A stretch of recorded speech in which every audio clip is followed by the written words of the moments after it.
Ayos ba tayo dyan mga Lods? Maraming salamat sa pagtangkilik sa RCJC Game Time. Heto ang yung PBA News Updates ngayong araw. Heto ang mga resulta ng laro ngayong araw. First game.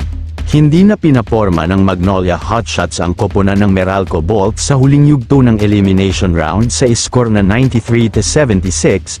Si Paul Lee ang best player of the game na umiscore ng 13 points, kasama ang 3 rebounds, at 3 assists.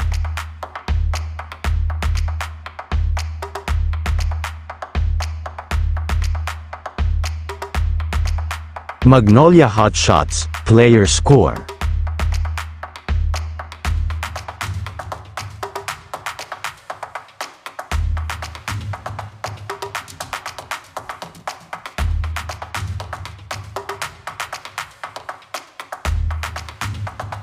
Meralco Bolts, player score.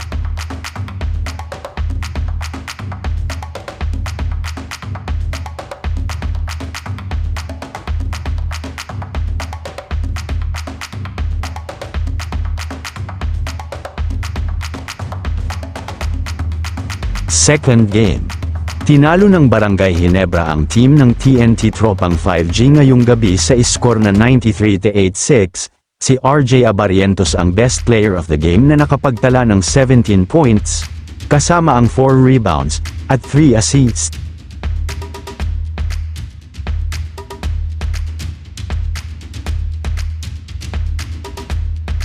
Barangay Ginebra, player score.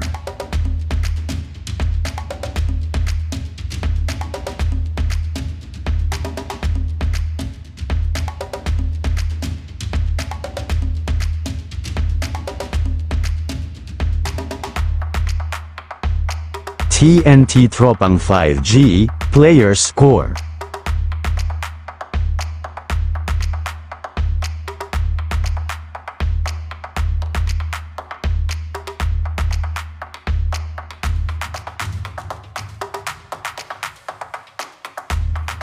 Heto ang yung PBA Commissioner's Cup, updated standings.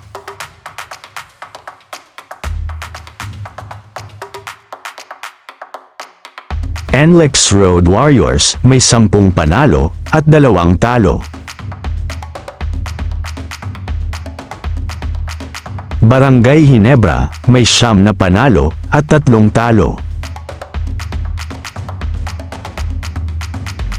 Rain or Shine Elasto Painters, may 9 na panalo, at 3 talo. Meralco Bolts, may 8 panalo, at 4 na talo. Magnolia Hotshots, may 7 panalo, at 5 talo.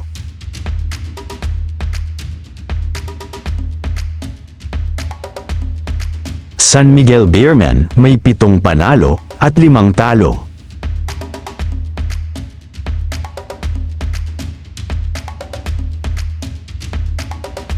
Phoenix Super LPG, may 6 na panalo, at 6 na talo.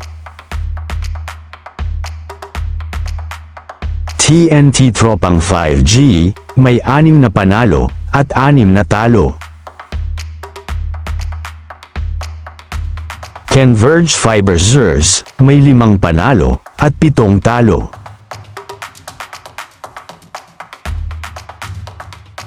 Terra Firma Jeep, may 4 na panalo, at 8 talo. Macau Black Knights, may 3 panalo, at 9 na talo.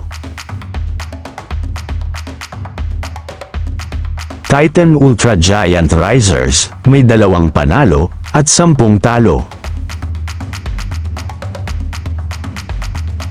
Blackwater Bossing, may 2 panalo, at 10 talo.